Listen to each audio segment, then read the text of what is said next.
Hi everyone and welcome back to Parenting Together. For this session we are going to be making dream catchers and they will look something like this depending on what kind of materials and supplies you will have received. In your kit you will have received a ring. You will have received leather, so it comes in a variety of different colors, so your color may be different. You will have received some sinew. You will have received a needle like this, and this is to help with the webbing process. It's great for when you get finer into the web, and it helps you with the smaller details.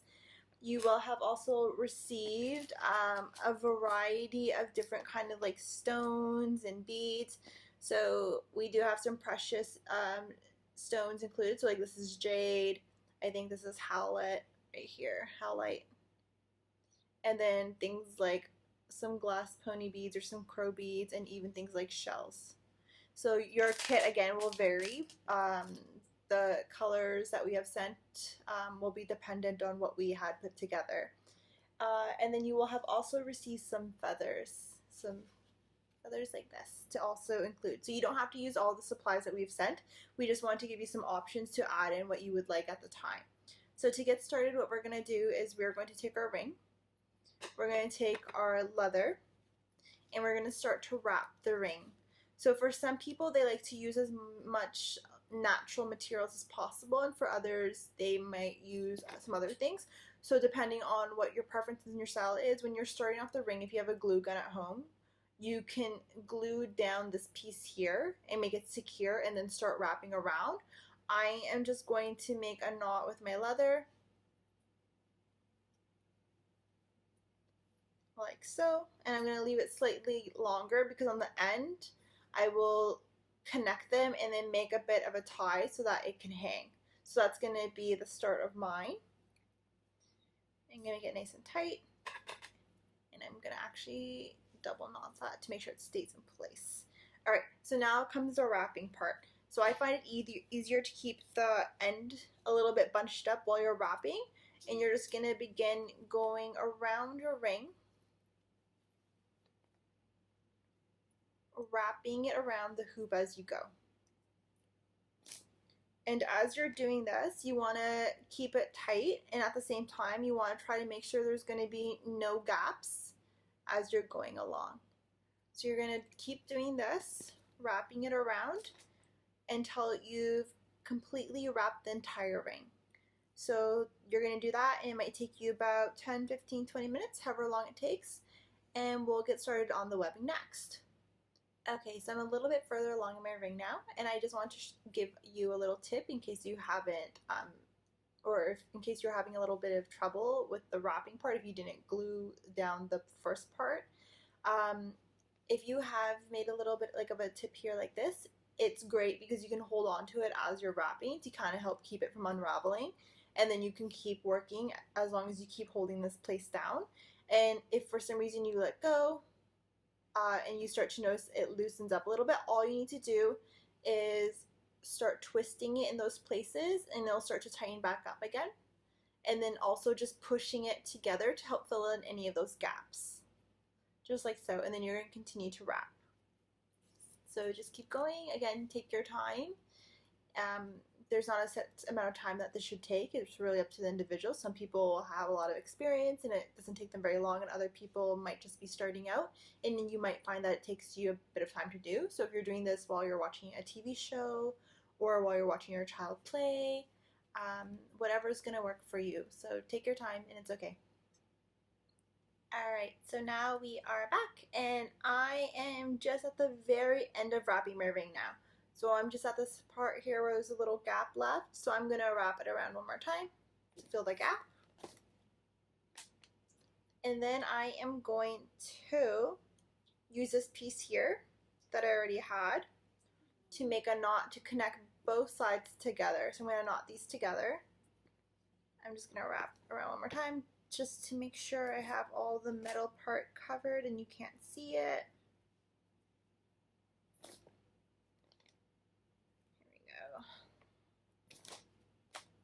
Okay, so it's nice and tight. I'm making sure there's no gaps in my leather and I can't see the ring.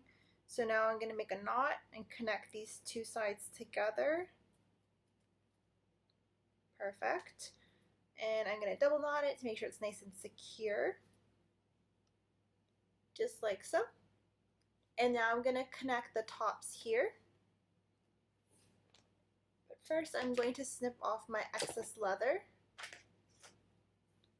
So I'm going to make one side slightly longer.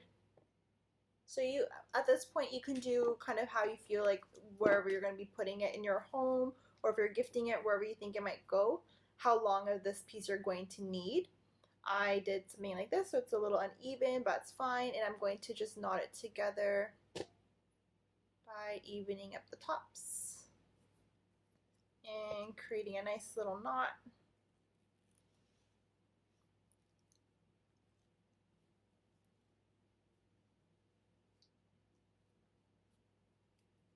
Perfect.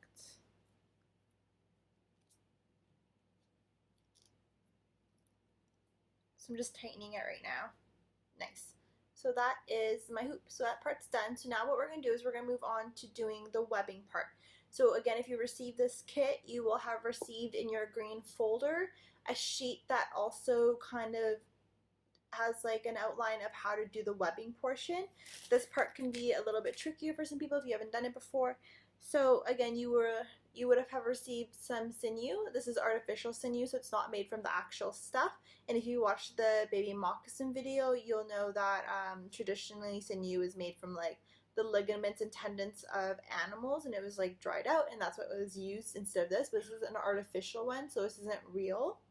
For the purpose of the video, I have a different color that I'm going to use. I'm going to use a darker color in hopes that it'll show up better. So I have black. So what you're going to do is you're going to undo your sinew. You don't have to undo the whole thing. You could leave part of it because we're going to be doing the webbing first, kind of similar to this. So it's easier, some of it's still gathered, if you're going to keep it at this thickness. The way this stuff works, let's see where it works better. So this one actually is working better right now. The way this stuff works is it can be split into many pieces, so up to 5, and you'll notice that when you start to pull it apart, it'll naturally kind of let you know where it's going to happen, and with ease it should just come undone, and you can kind of see it starting to pull apart in another part too. If you find there's a lot of tension when you're pulling it apart, kind of like this, and it's a little harder and it's not coming down as easily, that means it's not supposed to split in that area. So it should just easily come apart like this. So again, they'll split up to about 5 times. So you can have your webbing be thinner, and that's typically what I would do, is I would split it and use one piece to make a nice thin web. But for the purpose of the video, I'm going to keep the web thick and I'm not going to split it, so hopefully you'll be able to see it better on camera. I'm thinking actually this might show up better. Let's see. Does that look good? Yeah. So maybe I'm going to go with the color that was actually in the kit, because the black, let's see. What will work better?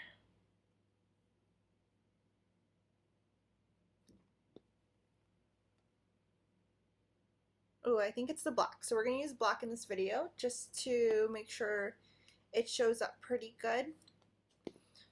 So what we're going to do to start is we're going to take a piece of the sinew and we're going to make a knot somewhere on your ring. So just like how we started with the wrapping of the leather of the ring. So we're going to make a knot. And I'm going to do one more knot.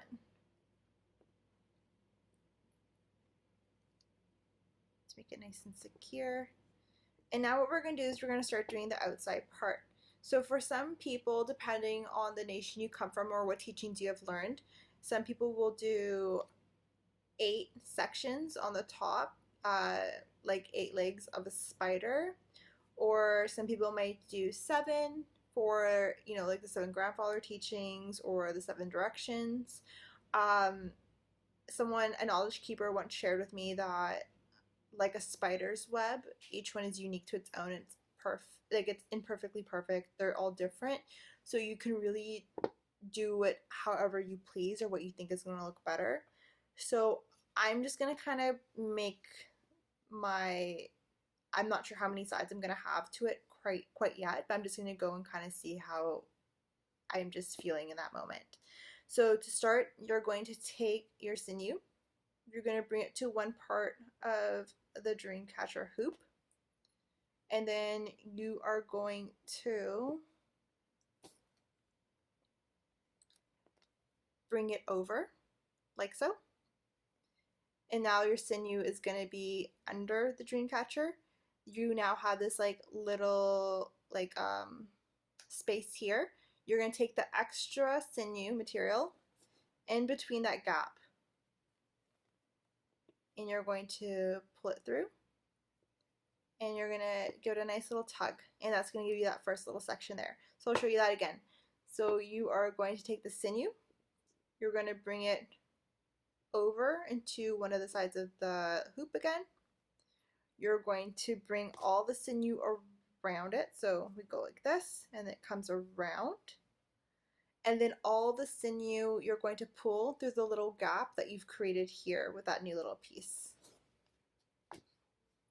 and then you're going to give it a nice little tug. So now I have two parts. So now we're going to go to the third part. So again, you're going to take your sinew over to one of the edges of the hoop. You're going to come around,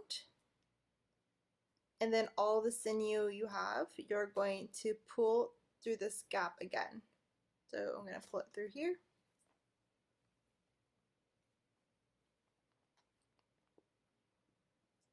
And it's nice because you can readjust it as you're going. So now we have 1, 2, 3 sides. Now we're going to do another one. So again, you're going to put it on one of the sides. You're going to take all the sinew. Oops, sorry. Oh, what happened here? Okay, there we go. You're going to take the sinew, one of the sides, and then through this new little gap we have, we're going to pull all the sinew through that.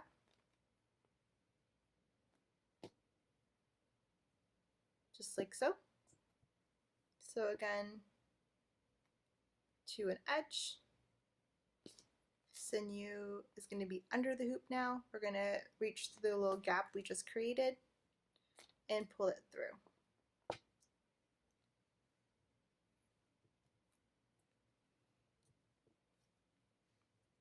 So we probably have room to do 2 more on this one.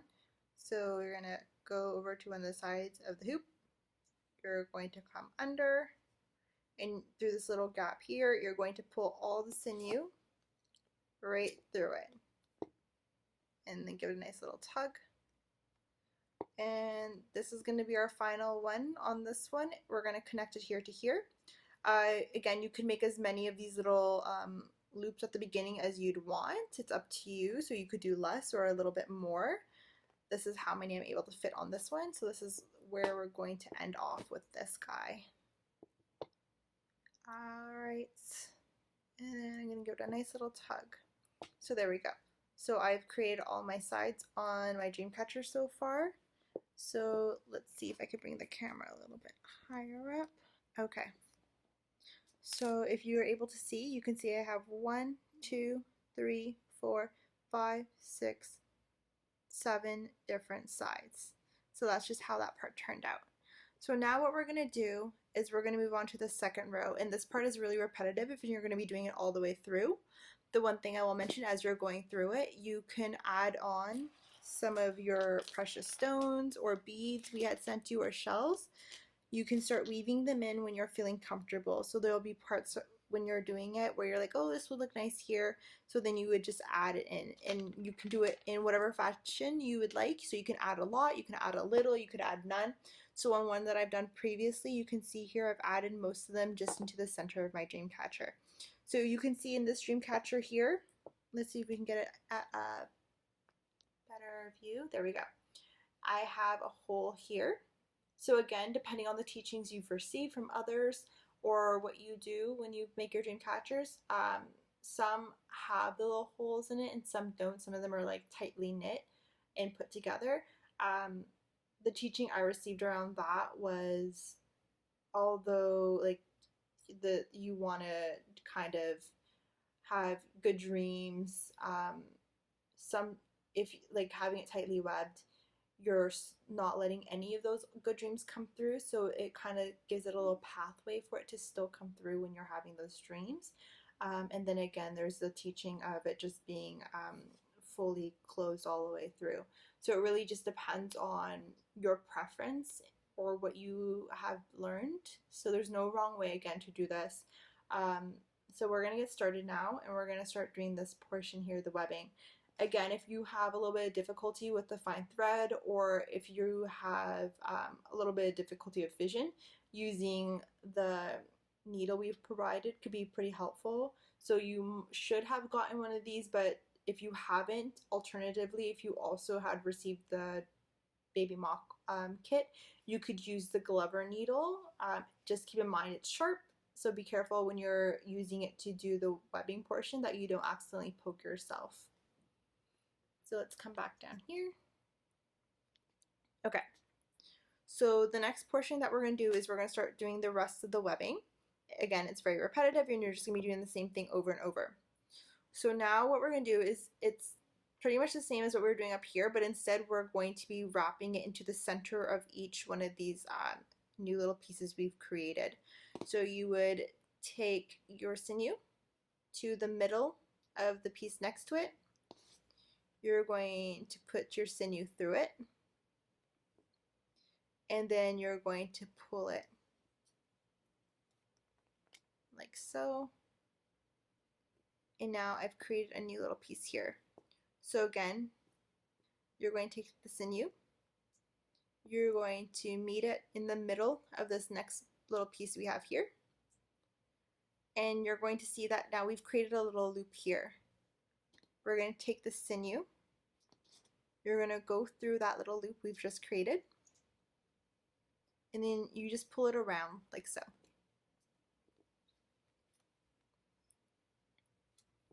And then we go right through this new little loop we've created. Just like that. So again, here we are. We're going to go under and in between. And we've created that new little loop.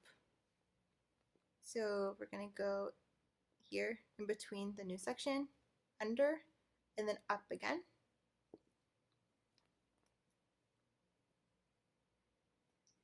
And try to keep it into the middle of whatever the sinew part you're on. So here we are.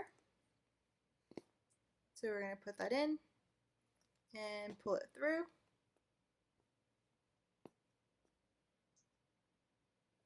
And if you notice that you get here and it's still wobbling, it hasn't created that knot, just go through that new piece you have created right here to kind of keep it in place. There we go. So now we're moving over. So we're going to go in. We're going to bring our sinew back out. Just like so. And we're going to put it in. We're going to pull it out. And then we still have to bring it in between here. There we go. And now we're going to go over to our next piece again. So now we have our new piece here. We're going to start our next row.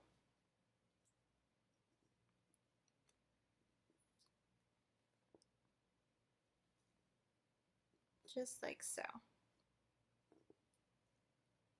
And again, you're going to go into this new row now. So we're going to go like these triangle pieces. We're going to go through that little triangle piece, pull our sinew through, and then we're going to put the sinew through this new little gap we've created, pulling it back out like so. So again, don't forget you can add in any of the precious stones you may have or any of the little beads into the different strings that you're going through. So how you would do that is, if I wanted to put on a bead right now, so if you do it full like this, it's going to be too thick to put on most of these. So we'll try to see if I can get one through. Ah, perfect. So I put it on a little stone. And I'm just going to have it sit there.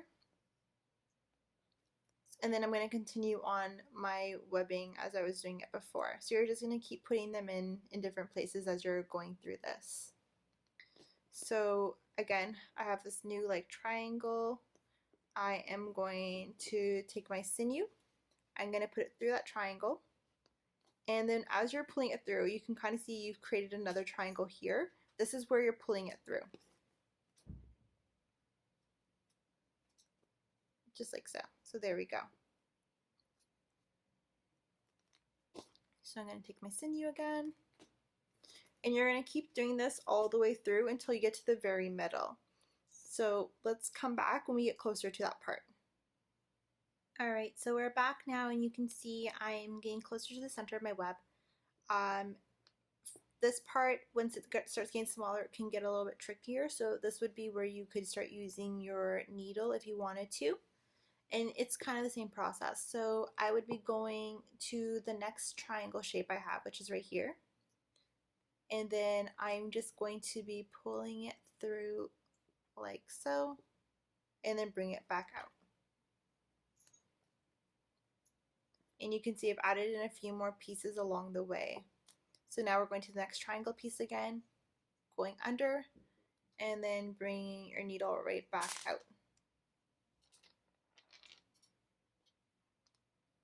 And you would be doing this all the way through until you get as tight as you want. If you're noticing that your web is feeling a little loose as you're going, you can also give it a nice little tug, the sinew, and you'll notice that it tightens right up, and you'll kind of feel it too as you're pushing. So let's continue, and we'll come back when we're right towards the end. Alright, so now we're back and I'm right towards the middle. So how you can finish this off is up to you. So again, if you want to have a little bit of that gap through it, you can leave it like so. And what you're going to do is you're going to tie a little knot using your thread, cutting it off, and then either using kind of like an adhesive to help it from fraying and coming undone, or alternatively using a lighter to melt the sinew so it doesn't come undone. If you don't want to have this little gap, what you're going to do is you're just going to give it a nice little tight pull, and then it kind of closes that gap right up, and then you would create a knot in there to keep it from coming undone and then also melting it. So I want the little gap, so I'm just going to loosen this back up a little bit.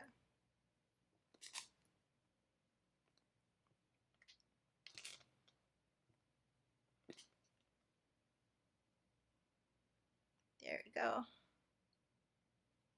And then we're gonna get ready to tie this bad boy right up.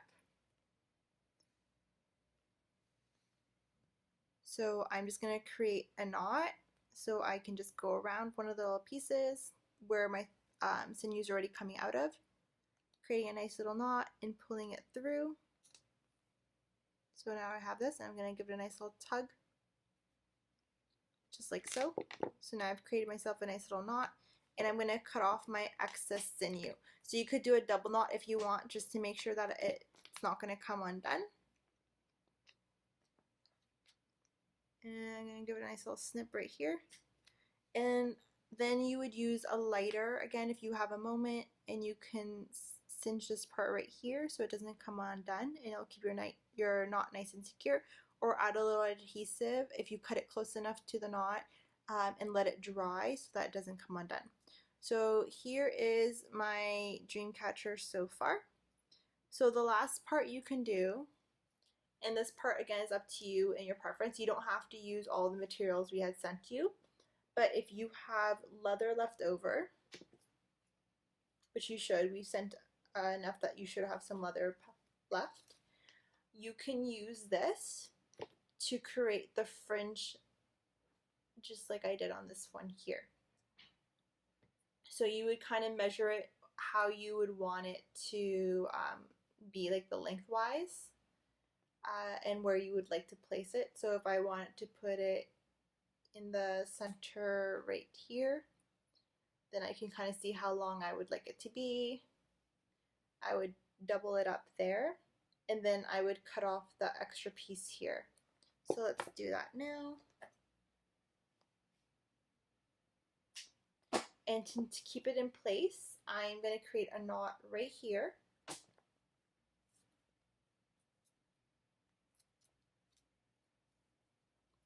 And then bring my knot as close as possible to the hoop. And give it a nice little tug, keep it nice and tight. Like so. And then you could either twist it if you'd like, so kind of like how I did like this one, or you can keep it straight. And then you can also start adding on any like pony or crow beads you may have had added to your kit. Again, this part is optional. You do not have to add any fringe if you don't want to.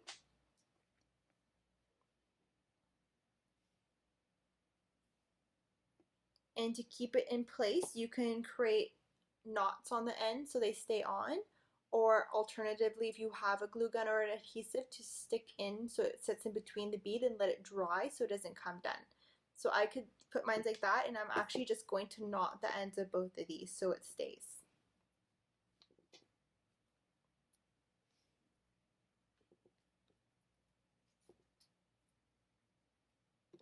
Just like so. So there are my beads and my dream catcher. And then to add on the feathers, what you would do is you would add them in part of the beads under in between, or you can tie them with this the leather, or try to see if you can attach it with the sinew. So this part is where you can get really creative and try to figure out how you want them to stay on. So let's say I wanted to put them in between my beads. I can just do it like that. Eventually they may come out, or again you can add some glue in between here to kind of help make them stay in place. So right there I have those ones, and then I have one more side here where I'm going to be adding in a couple more feathers if they'll fit.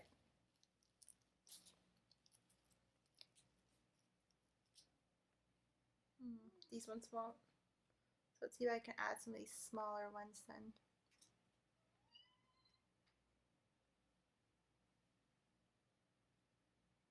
Cute. Just like so. So I've added on my feathers, and then here is my dream catcher. So now that I've done my dream catcher, again, depending on your beliefs, what you're taught, what teachings you have received, with some teachings, depending if you've never made a dream catcher before, and depending on your belief or how you're feeling or how you have an attachment to it, you might give your first dream catcher to someone in your life if that's what you decide to do. You can decide to keep it if you want. It's completely up to you. And for some people, they might also cleanse their dream catcher before using it. So you would, like some type of a medicine, and then you would just cleanse the dream catcher before hanging it up and using it. After some use with your dream catcher, you might notice like maybe you've had some really bad dreams lately. Maybe you just feel like you're having an energy coming off of it. What some people also do throughout the life of the dream catcher is you could cleanse it throughout. So if you've had some interesting dreams or strange dreams, you might, light some sage and start to smudge it in yourself, smudging the area that it was hanging in. Some people will do this during a full moon. And then also things like shaking it out during a full moon. So you'll notice that sometimes the color of the sinew or the leather might start changing colors. So you might need to give it a nice little shake and a nice little cleanse. So that's the end for this activity. I hope you enjoyed it and that the webbing part made some sense. I know it's a little tricky to do. Hopefully the guidelines also help. There is no wrong way of doing this, and each dream catcher is unique and beautiful to the person who made it. And I think you should be very proud of yourself if you're able to do any part of this process, even if it's just the wrapping of the ring. Maybe you only did the webbing, maybe it was a team effort. However you accomplished this or did this, maybe you asked a friend for help, or you asked your child to assist, or maybe your child did this by themselves. That is fantastic. So we hope you really enjoyed and that you enjoyed the rest of the programs we have going on also. So thank you, stay tuned, and check out our other videos. Have a great day, everyone. Bye.